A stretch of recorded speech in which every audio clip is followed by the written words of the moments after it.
Nosotros no queremos estar solos en el universo.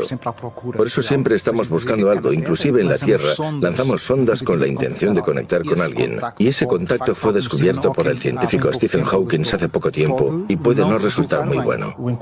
El encuentro con extraterrestres, en principio, puede dar algo de miedo y después, si consigues integrarlo con algo que ya conozcas, te puedes quedar tranquilo.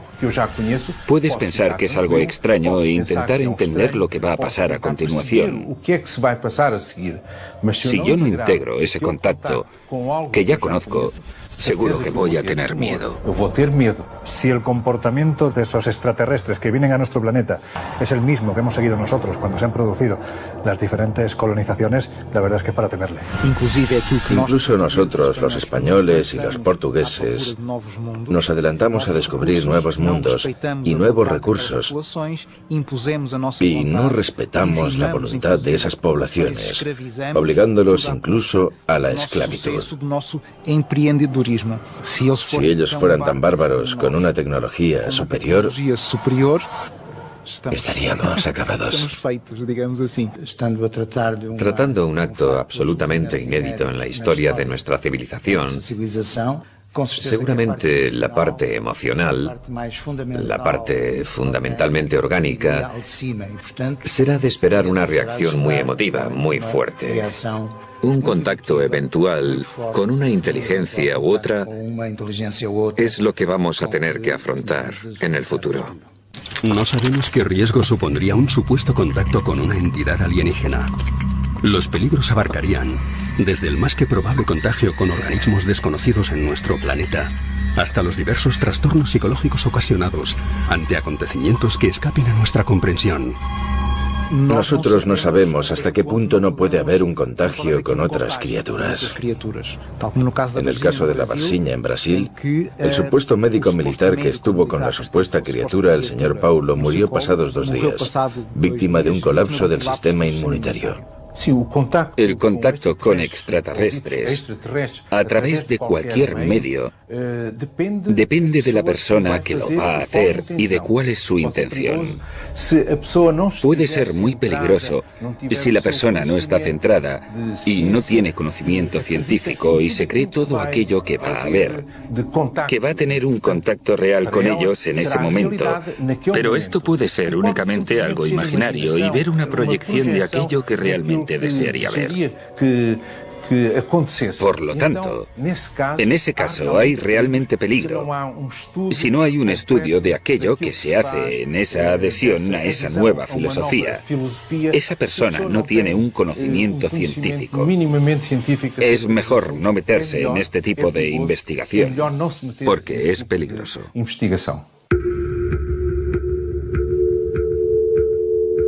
En el mes de junio de 1972, Joan Turo Vallès y José Félix Rodríguez Montero protagonizaron un suceso que todavía hoy sigue sin explicación. Por lo que sabemos, estaban convencidos de que habían conseguido contactar con seres del planeta Júpiter y creían saber la forma de poder reunirse con ellos.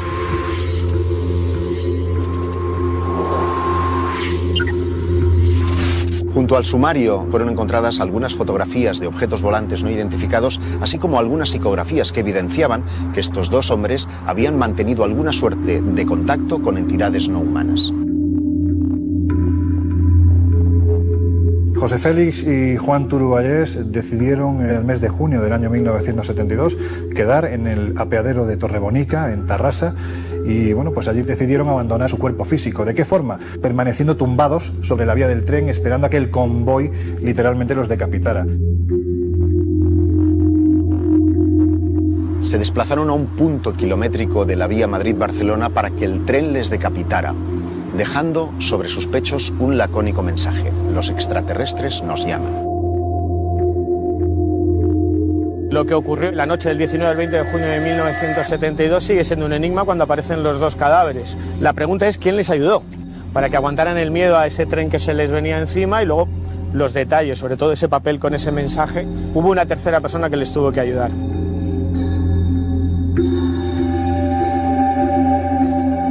Parto de la idea de que el instinto de supervivencia haría que en el momento en el que tú intuyes la vibración del raíl, la aproximación del tren, el aviso luminoso, el aviso sonoro también del propio tren, entiendo que ese instinto de supervivencia haría que cualquiera de nosotros en ese último instante saltara, se desplazara, no permaneciera quieto. Persisten todavía más sombras que luces en este extraño suceso, que es el primer suicidio ritual acontecido en la península ibérica. Un suicidio que trajo consigo una larga polémica que se relacionaba con los hombres de negro, que se relacionaba con el querer silenciar a los ufólogos que incursionaban en el misterio de los ovnis. Pero nunca sabremos realmente si alcanzaron su objetivo, si ellos fueron, como pretendían, viajando hasta Júpiter. Quizás en una mente muy joven como la de Juan Turuballés, José Félix Rodríguez Montero influyó lo suficiente para en un momento determinado convencerlo de que el suicidio era el único paso para poder acceder a un contacto real. Pero estoy convencido igualmente que en el último instante Juan Turuballés decidió apartarse de esa vida, o lo hubiera decidido de no ser porque en un momento determinado José Félix Rodríguez Montero utilizó algún tipo de elemento para que este joven permaneciera postrado. De hecho, se encontraron algodones en los que había impregnado formol, por lo tanto ese formol se utilizó y sin embargo en el sumario pues prácticamente no se reflejó. Yo creo que la única explicación es que ellos entraron en una vorágine contactil con seres supuestamente de otro planeta, y en el grupo en el que estaban con una tercera persona, que es la clave de este enigma, decidieron quitarse la vida. ¿Hubo contacto real? En su génesis pudo haber algunas experiencias que a día de hoy no tengan explicación, pero fue un delirio propio de los años 70 con el mundo de los extraterrestres tan en auge en aquella sociedad. Yo creo que cuando uno llega a ese punto, a dar ese último paso, es porque su creencia es verdadera, es absoluta. Por lo menos para ellos, otra cosa es para los demás. Podemos aventurar cuáles serían las intenciones de una civilización extraterrestre que arribase a la Tierra. Si acudiésemos a nuestra historia, diríamos que podrían venir en plan de conquista o exploración. Según los expertos, cualquiera de las dos posibilidades podría encerrar una más que posible amenaza. Un desconocido para nosotros será siempre un factor peligroso, una incógnita, que nos supondrá problemas de autodefensa, de preservación de la propia especie, incluyendo naturalmente la reacción armada, la reacción más emotiva, más emocional que he mencionado antes. Nosotros no sabemos si ellos vienen con una actitud de conquistar o de investigar. Ambas tienen peligro porque un investigador también nos puede hacer creer experiencias que nosotros sabemos bien qué resultado tienen. Y porque un conquistador nos puede querer aniquilar. Por eso, ambas situaciones pueden ser una amenaza. Pienso que en este caso nos podríamos colocar en la posición de las culturas amerindias cuando fueron visitadas por el descubridor europeo. La misma perplejidad, el mismo temor, la misma reacción, como si dijésemos a nivel de pánico y de autodefensa. Desde mi punto de vista, ni exploradores ni conquistadores. No creo que los ovnis sean naves de chapa que lleguen a este planeta en una misión exploratoria. Eso es un concepto muy humano. Es otra cosa mucho más compleja. Tiendo a pensar que tiene más que ver con inteligencias de otras dimensiones que de algún modo están interaccionando con los seres humanos desde el principio de los tiempos.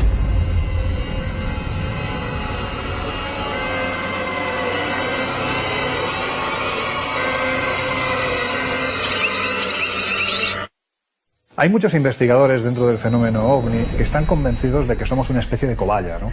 De que realmente esos seres estarían utilizando al ser humano de una forma u otra para ver cómo, bueno, pues respondería ante el encuentro directo con una entidad, con una inteligencia que procede de otro planeta. Que realmente nuestro planeta es una especie de laboratorio y ellos son los médicos que están jugando con los seres humanos que estaríamos en un escalón o varios escalones por debajo de estas inteligencias. Estamos sujetos a que nos hagan a nosotros lo mismo que hacemos nosotros a los animales. Colocar chips, hacer experimentos. Hacemos una serie de barbaridades todos los días. Inclusive pisar una hormiga, que para nosotros es totalmente insignificante. Al hacerlo, ni lo sentimos. El 17 de agosto de 1966 fueron encontrados en Morro do Vintém, montaña situada cerca de la ciudad brasileña de Niterói, los cuerpos sin vida de dos jóvenes especialistas en electrónica, conocidos por su afición al fenómeno OVNI. Lo último que sabemos es que después de adquirir varios componentes electrónicos, se dirigieron hacia la cima de la colina. Lo que ocurrió permanece todavía en el misterio. Lo único que sabemos es que sus cadáveres fueron encontrados con unas misteriosas máscaras de plomo que tapaban su visión, como si realmente hubieran mantenido una suerte de contacto con una fuente luminosa o electromagnética de gran potencia. Hay un montón de incógnitas, de enigmas por desvelar. Aparecieron los dos cadáveres sin signos de violencia, vestidos, llevaban dinero, un cuaderno con unos símbolos extraños grabados. Se especuló con su relación con la pasión o el mundo de los ovnis. El caso Niteroi es francamente extraño y hay investigadores que apuntan a la posibilidad de que podría tratarse de un incidente de agresión ovni con muerte de los testigos. Por la autopsia conocemos la hora de la muerte y coincide con el avistamiento de un objeto no identificado que varios lugareños, ellos agricultores, localizaron en la región de Morro de Vitem. Es verdaderamente inquietante. Hay un hecho que conecta directamente el asunto de las muertes de Morro de Vitem con el asunto OVNI, y es el diario que Miguel Pereira deja en este escrito de este suceso. 2 mensajes que dicen: 16:30, tomamos pastillas; 18:30, contacto.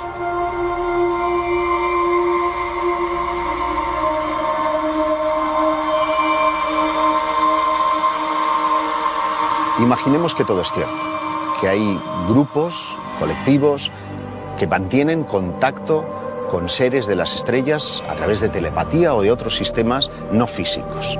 Lo que nos están pidiendo esas entidades es una suerte de sacrificio humano, al menos a tenor de algunos casos que ya se conocen como sectas ufológicas y que han dejado resultados trágicos de muerte. Cualquier secta tiene un peligro.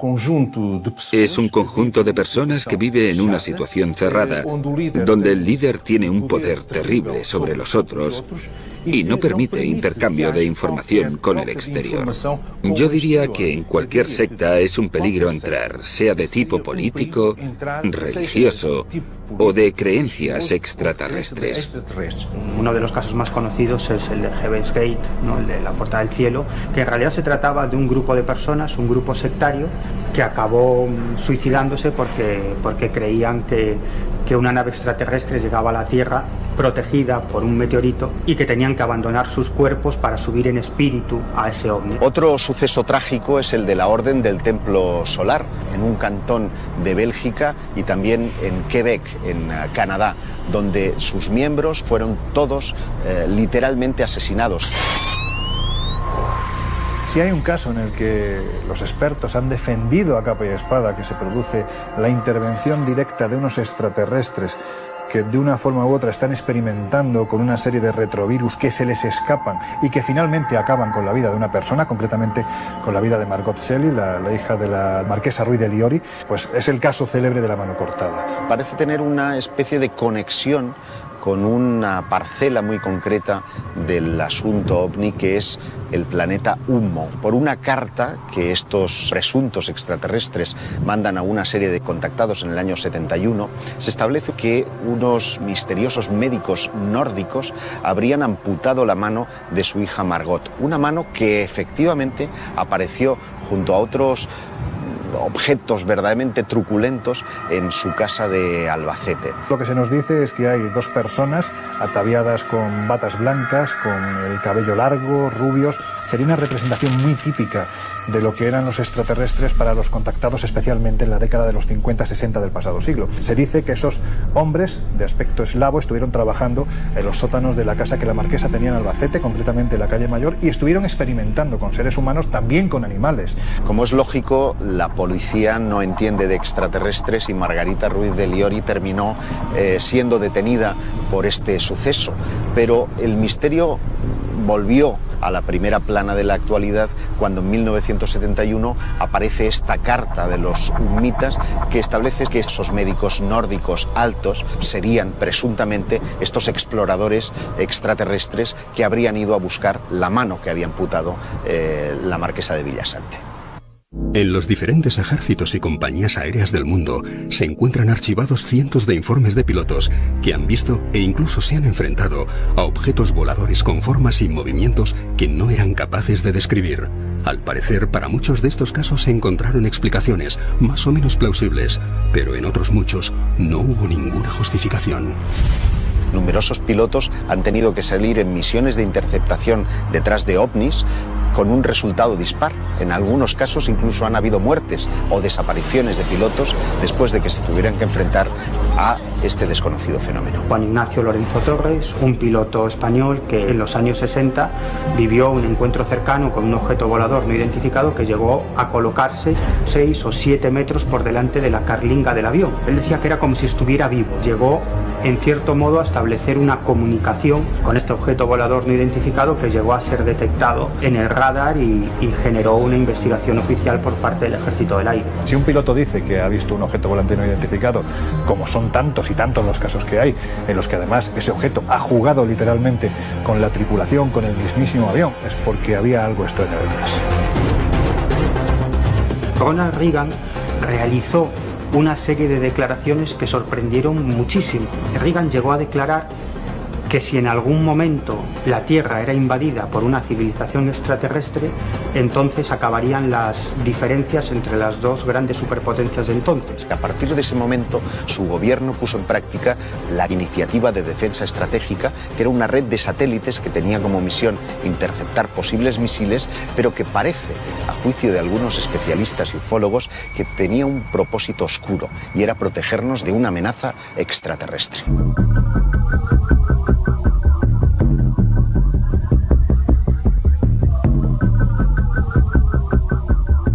Al final de la Segunda Guerra Mundial, incluso en los países escandinavos se dieron una serie de avistamientos de objetos voladores con una serie de características increíbles que ni siquiera fueron denominados como ovnis porque no existía esa palabra, eran conocidos como cohetes fantasma. Podemos determinar que el nacimiento de la actual era ovni, asociada a su vez al fenómeno extraterrestre, nos llevaría a una época muy determinada, que es el 25 de junio del año 1947, cuando un piloto privado llamado Kenneth Arnold está sobrevolando el monte Rainier, que se encuentra en el estado de Washington, y él asegura observar justo delante de su pequeña avioneta 9 formas que él catalogó como platillos volantes, también como alas volantes, que prácticamente jugaban con su aparato. Y estamos hablando de un piloto muy veterano, con muchas horas de vuelo, acostumbrado a sobrevolar esa zona, y no sabía qué tenía delante de él. Incluso antes de la aparición de los cohetes fantasma hay reportados infinidad de casos de avistamientos de objetos voladores no identificados. A finales del siglo XIX, en los Estados Unidos, se produjo una intensa oleada. No eran los modernos ovnis que aparecen hoy en día en los cielos, sino que eran una especie de Zeppelin, una tecnología imposible para la época. No solo llegó a haber encuentros cercanos con estos objetos, sino con los propios tripulantes. A partir del incidente de Kenneth Arnold, los platillos volantes, llamados así desde entonces, fueron vistos por todas partes del mundo y el supuesto conflicto entre aviones y ovnis hizo su aparición. Se han producido diversos incidentes entre aviones caza y objetos no identificados que han salido en misión de interceptación. Todos los incidentes que tenemos registrados han terminado con la pérdida de aviones o de vidas humanas frente a la de objetos no identificados.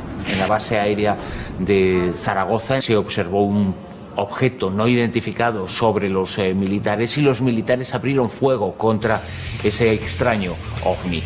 Y las balas fueron como absorbidas por el artefacto, pero no hubo un intercambio que directamente pueda entenderse como tal, como una batalla, como una guerra. Lo cierto es que sí hay algunos casos en los que cazas de combate llegaron a disparar contra estos objetos voladores no identificados. Y sucede algo muy curioso. Los ovnis muestran que poseen una tecnología enormemente superior a nuestros aviones de combate y parece que esos misiles no le hacen absolutamente nada. Los pilotos llegaban a decir que era como si el ovni se tragase esos misiles, ¿no? Como si tuvieran la capacidad de desmaterializar esos proyectiles o bien de absorberlos. Apenas un año después de que empiece la era moderna de los ovnis, en el año 1948, Thomas Mantell, un piloto de caza, sale en una misión de interceptación detrás de uno de estos misteriosos artefactos. Persiguiendo a estos objetos volantes no identificados, el capitán Mantell ascendió hasta los 20.000 pies transmitió a torre de control que había un objeto que le estaba persiguiendo y a partir de ahí se perdió cualquier tipo de conexión con el avión. Describía que se trataba de un objeto metálico de grandes dimensiones.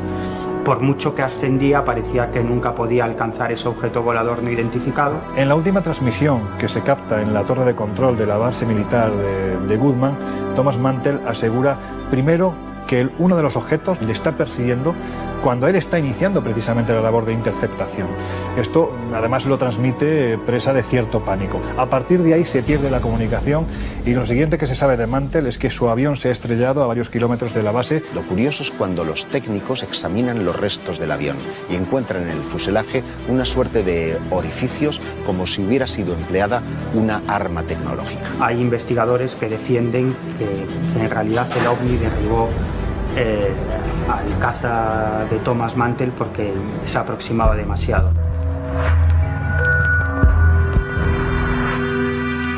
En 1957, durante un vuelo de instrucción nocturna, el capitán Lemos Ferreira, acompañado de los 3 miembros de su tripulación, observaron que lo que al principio parecía ser un planeta se convirtió en un objeto luminoso de grandes dimensiones que permaneció inmóvil delante de su aeronave.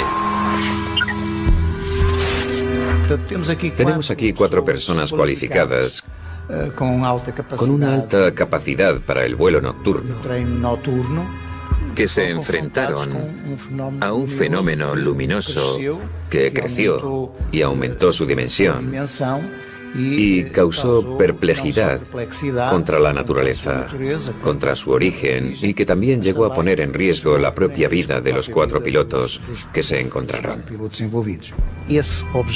Ese objeto alteró su forma.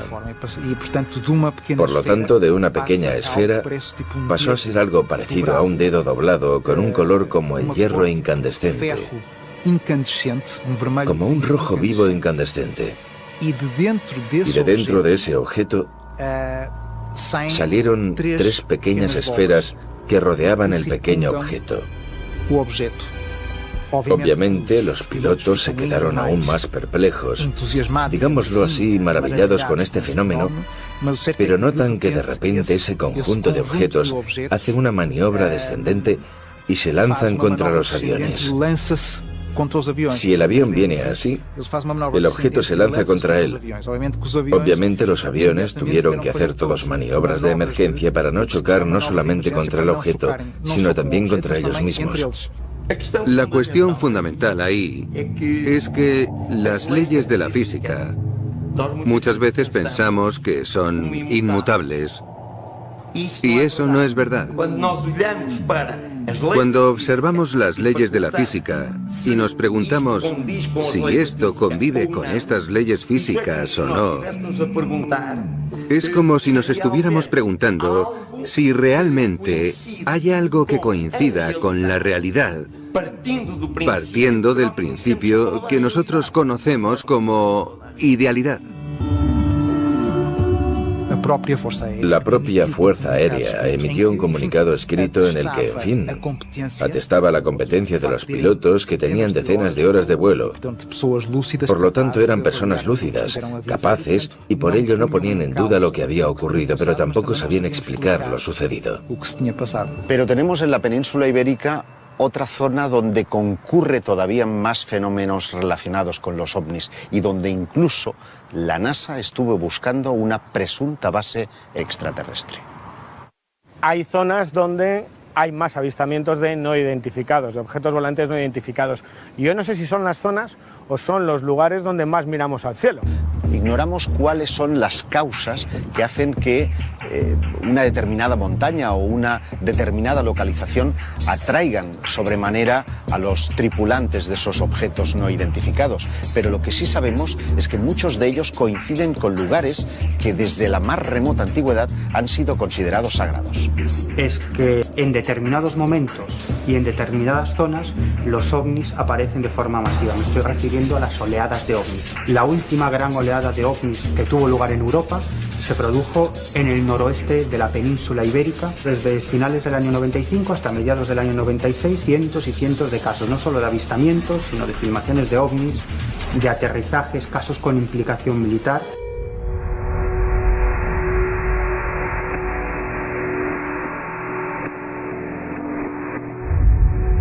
En la península ibérica existe una zona concreta donde se producen un gran número de casos relacionados con el fenómeno ovni. Es el llamado Triángulo del Silencio, que se encuentra entre la desembocadura del Ebro y la isla de Esvedra. A partir del año 1976 se empiezan a recoger una serie de testimonios, primero por parte de submarinistas que acuden a la zona y que referencian cómo debajo de las aguas están observando unas luces muy extrañas. También se habla de golpes muy fuertes, sonidos muy extraños. Es un área parecida a lo que ocurre en el Triángulo de las Bermudas, donde tienen lugar avistamientos de ovni de una forma muy frecuente, de objetos submarinos no identificados que emergen del mar y que son avistadas por pescadores, y también de misteriosas desapariciones. Hay un campo magnético muy fuerte aquí en Baleares. Sóller hace unos años era el pueblo de España que más radioactividad tenía. La Sierra de Tramontana tiene una composición de hierro, o sea, es prácticamente todo hierro, y el fondo de la isla es cuarzo. A lo mejor esto sí tiene una frecuencia vibratoria que atrae o facilita este tipo de manifestaciones. Quizás dentro del fenómeno OVNI hay una ramificación mucho más extraña todavía, que es el conocido como fenómeno OSNI, objetos submarinos no identificados. Porque sí es cierto que son muchos los testimonios, no de ahora, sino podemos remontarnos cientos de años atrás. Hay crónicas en las que se referencia precisamente cómo esos objetos luminosos no solo salen de las aguas, sino que incluso en ocasiones llegan a introducirse las mismas, lo que ha dado pie a que sean muchos los testigos, también los investigadores, que piensen que debajo del agua puede haber bases supuestamente extraterrestres. O sea, aquí en Mallorca, en esta zona también, periódicamente se escuchan unos ruidos en las profundidades del mar y son como unos impactos metálicos que se escuchan. En el litoral balear, los submarinistas han detectado misteriosos sonidos metálicos. Muchos pescadores han visto emerger bolas de luz que salían del mar. En los años 70, la propia NASA estuvo cartografiando el fondo marino pensando que posiblemente pudiera albergar una suerte de base extraterrestre. Luego te das cuenta que aquí en Sóller esto de ver ovnis es un hecho muy común.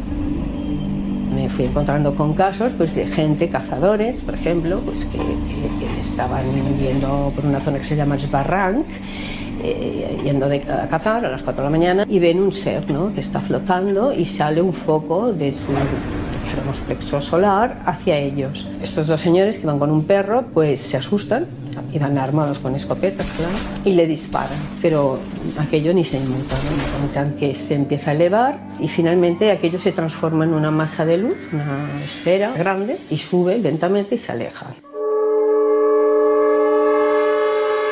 El 11 de noviembre de 1979 despegó del aeropuerto de Son Sant Joan un supercarabel de la compañía TAE con destino a las Islas Canarias.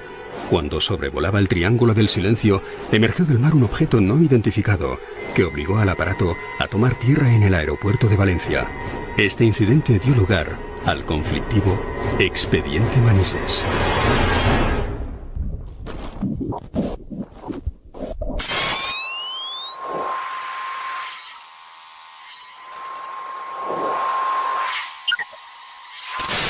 Un avión, un supercarabel de la compañía TAE, es obligado a realizar un aterrizaje de emergencia en el aeropuerto militar de Manises, en Valencia, porque algo extraño, un objeto volante no identificado de gran tamaño, de color rojizo, que además es fotografiado desde tierra y visto por decenas de personas, está jugando literalmente con ese avión que, como te digo, es obligado a aterrizar. Hay testigos que te dicen que ya unas horas previas ya habían visto algo, o sea, esferas, y otros pues que vieron lo que Pep Climent vio al salir del cine. Cuando salimos del cine toda la gente se iba hacia el mercado y nosotros no sabíamos qué era porque toda la gente corría hacia aquel sitio. Cuando yo llegué a la altura del sitio que estaba la gente es cuando vi una bola muy luminosa como un balón encima de la montaña. Y como tenía el coche aparcado ahí, en el sitio, pude coger la cámara de fotografiar y pude hacer 2 fotografías. El comandante Javier Lerdo de Tejada observa algo a la izquierda de su avión, que efectúa una serie de maniobras muy extrañas. En ese momento se pone en contacto con la torre de control del aeropuerto de Barcelona. Tenemos 2 señales de luces rojas, como a unas 3 millas a las 10 de nuestra posición. Aproximadamente a la misma altura. A las 10 de la posición, a unas 3 millas a la izquierda de su posición ahora. Afirmativo. 7297, ¿me confirman las luces están en el mar o están en el aire? El avión es un tráfico y está aproximadamente a nuestra altura. Ahora estamos vibrando nosotros 250. Este tráfico andará por entre 23 y 26. Cae 297, ¿me confirman si va en su misma dirección? Afirmativo, lo tenemos cada vez más cerca. He incrementado el rate de ascenso, ahora estoy a través de 280 y el tráfico este sube mucho más rápido que nosotros y se acerca cada vez más. 297 recibida. Hacer una TAE 297, pongo rumbo a Valencia. El teniente coronel Pedro Crespí, que era jefe del radar del Puigmayor, simplemente se limitó a decir sí, en el radar se quedó registrado, el ovni de Manises o lo que se viera aquí se captó en el radar. Y no solo él, hay otros militares que yo luego he hablado que también estaban en aquella noche de servicio y sí que lo captaron, ¿no? Esto era una bola como naranjada que subía de la montaña y cuando cogió una altura límite hizo como si reventara la bola. Y usó una claridad muy grande, que es lo que está en la fotografía. Yo solo vi esto, pero cuando vinieron los militares a coger los negativos, el capitán se dio cuenta que habían otros objetos alrededor de la bola. En contraluz miré los negativos y es verdad, parecían como si fueran naves más pequeñitas al lado de la bola más grande. Esto incluso provoca una interpelación parlamentaria, porque hay quien quiere saber, en este caso el parlamentario Fernando Mújica, quería saber qué era lo que había obligado a aquel avión a aterrizar. Testigos, protagonistas de ese encuentro aseguraron que no había explicación, era un artefacto que aparentemente no pertenecía a una tecnología conocida. Tras analizar los diferentes encuentros entre estas supuestas naves y los aviones de las diferentes fuerzas terrestres, surge la pregunta de si estaríamos preparados ante una supuesta agresión extraterrestre. No sé si estamos preparados para repeler un ataque de una eventual civilización más desarrollada técnicamente que nosotros. Las incursiones que se han producido entre pilotos de caza y presuntos ovni siempre han tenido un resultado en favor de nuestros visitantes y no en favor de los pilotos militares. Si en un momento determinado aceptásemos que hay inteligencias extraterrestres que habitan otros planetas, que además tienen la capacidad, la tecnología para recorrer grandes distancias siderales y además para entablar contacto con nosotros, yo creo que si fueran hostiles no estaríamos preparados para nada para repeler algo así, porque estamos hablando de una tecnología, de un avance incluso intelectual que está a años luz de lo que podríamos estar nosotros. En el caso de un posible contacto hostil, yo diría que no estamos preparados. Ellos pueden inclusive hacer o conseguir ingeniería para saber cómo los ovnis funcionan. No creo que haya posibilidades de tener un ataque.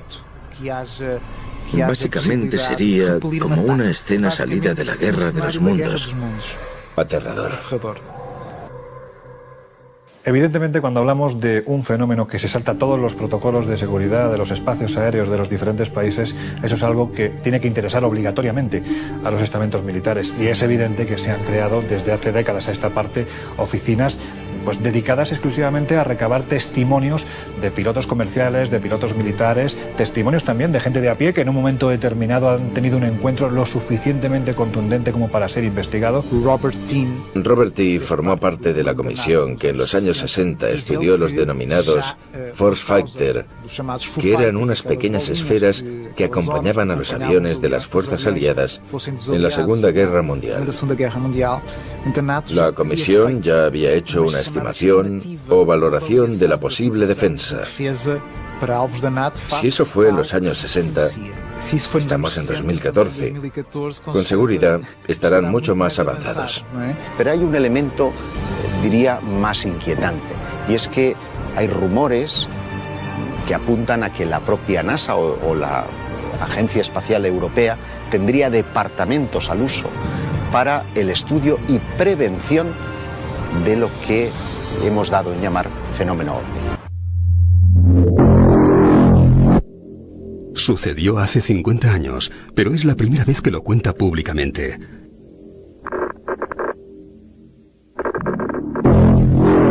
Durante una misión de reconocimiento en el litoral de Angola, el comandante Márquez Pereira tuvo un encuentro con un ovni que fue investigado por la Fuerza Aérea Portuguesa.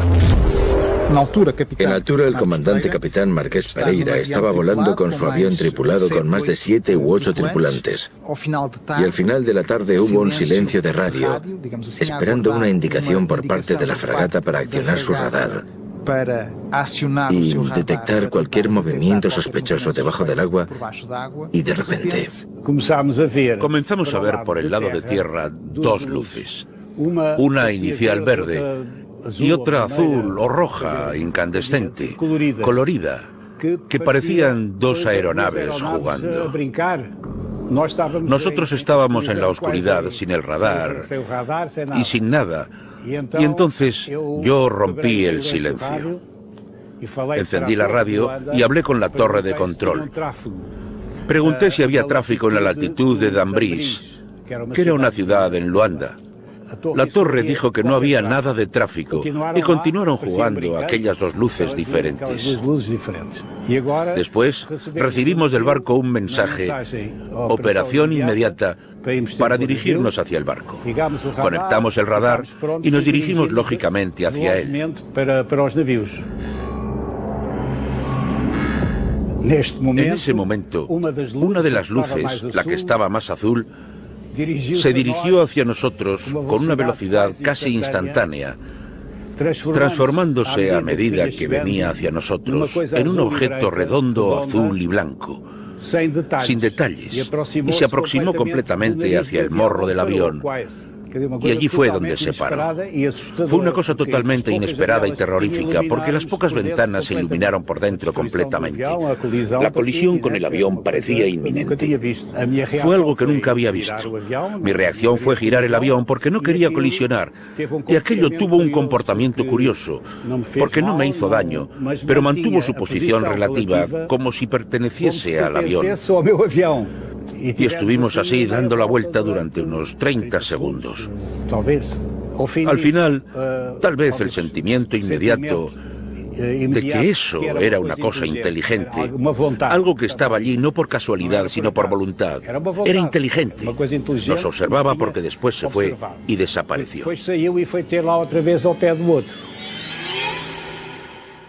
Deberíamos estar realmente preocupados ante la posibilidad de que una civilización extraterrestre establezca contacto con nosotros. Según numerosos testigos y expertos, este ya se habría producido con resultados, en algunos casos positivos y en otros inquietantemente trágicos. Habría que preguntarse si nuestro concepto de bondad y maldad se puede extender a los confines de nuestro universo.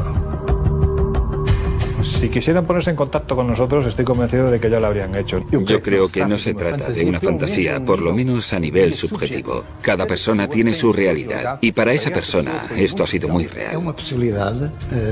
Es una posibilidad. Ese proyecto de contacto, teniendo en cuenta ese desenvolvimiento a nivel cultural de nuestra conciencia, ante la posibilidad de que las próximas décadas ofrezcan sorpresas completamente inesperadas. A mi juicio no hay extraterrestres buenos o extraterrestres malos, pero sí hay un mensaje claro. Si quieres contactar, ten cuidado, porque el resultado puede ser fatal. Si tuviera que pensar la forma en cómo influyen en el testigo, en cómo cambian su vida, en ocasiones incluso en cómo la manipulan, estamos hablando de algo muy malo. Simplemente por cómo afecta generalmente siempre para mal al testigo que tiene la experiencia. Por lo general, podría ser bueno.